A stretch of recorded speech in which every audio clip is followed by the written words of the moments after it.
Saudara-saudari terkasih, selamat pagi untuk kita semua.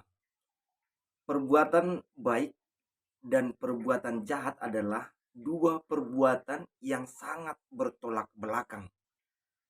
Konsekuensi atau hasil dari kedua perbuatan ini juga sangat bertolak belakang. Perbuatan baik itu akan menghadirkan keselamatan, baik bagi orang yang melakukannya dan juga bagi orang yang mengalami perbuatan baik itu. Sebaliknya, perbuatan jahat itu pasti akan menghadirkan kekacauan atau kebinasaan, baik bagi pelaku perbuatan jahat itu dan juga mungkin bagi orang yang mengalami perlakuan jahat itu. Saudara-saudari terkasih, dalam Injil hari ini Yesus juga mengungkapkan hal seperti itu. Ketika dia mengajar di Bait Allah pada hari Sabat, Yesus hadir untuk mengajar dan menyembuhkan orang-orang yang butuh memang disembuhkan. Saat itu di sana ada seorang tangan kanannya yang mati. Kemudian dengan belas kasih dan juga niat baiknya Yesus tergerak untuk menyembuhkannya. Namun bersama mereka ada juga hadir ahli-ahli Taurat dan orang-orang Farisi yang selalu datang untuk mengamat-amati dan juga memperhatikan. Jangan-jangan pada hari Sabat Yesus melakukan tindakan perbuatan yang tidak diperbolehkan. Supaya ketika mereka menemukan tindakan itu, mereka bisa mempersalahkan Yesus. Yesus sungguh sadar akan situasi itu dan kehadiran mereka. Yesus mengetahui pikiran mereka. Kemudian dengan caranya yang sangat baik, Yesus mengundang orang yang sakit tangan kanannya untuk berdiri.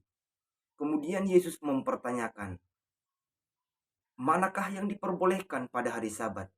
Berbuat baik atau berbuat jahat? Menyelamatkan orang atau membinasakan orang? Setelah itu Yesus mengamati sekelilingnya dan tidak ada respon jawaban.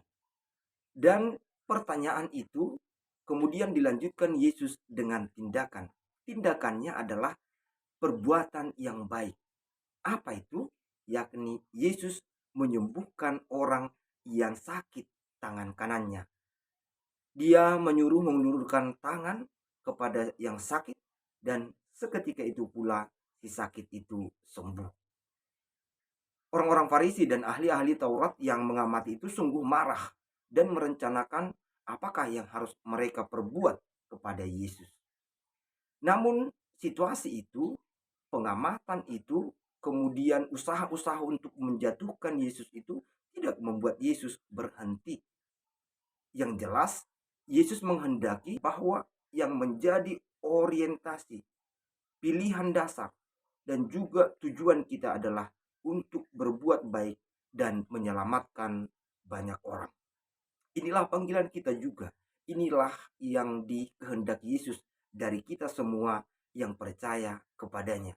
Yakni tetap berani berbuat baik demi keselamatan banyak orang, sekalipun mungkin di sekitar kita ada saja orang yang tidak setuju, yang ingin mempersalahkan kita atau yang ingin menjatuhkan kita. Ajakan ini juga menjadi ajakan yang disuarakan Rasul Paulus dalam bacaan pertama hari ini, yakni dalam usaha untuk berbuat baik dan menghadirkan keselamatan sebagai orang yang percaya kepada Kristus, kita harus berjuang untuk lepas dari segala tindakan percabulan dan kesombongan.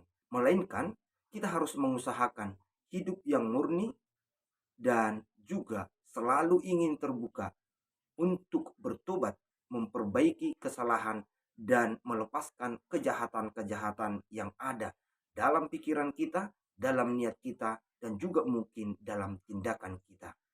Jangan mau menjadi orang-orang yang lebih memilih kejahatan, atau jangan menjadi orang-orang Farisi atau ahli-ahli Taurat zaman sekarang yang hanya hadir untuk mengamat-amati dan hendak mempersalahkan tindakan-tindakan dari saudara-saudari kita. Mari hidup murni, hidup dengan rendah hati, dan juga mari kita lebih memilih kebaikan daripada kejahatan, supaya kita dan orang-orang yang ada bersama kita mengalami keselamatan dan damai. Semoga Tuhan memberkati kita semua. Amin.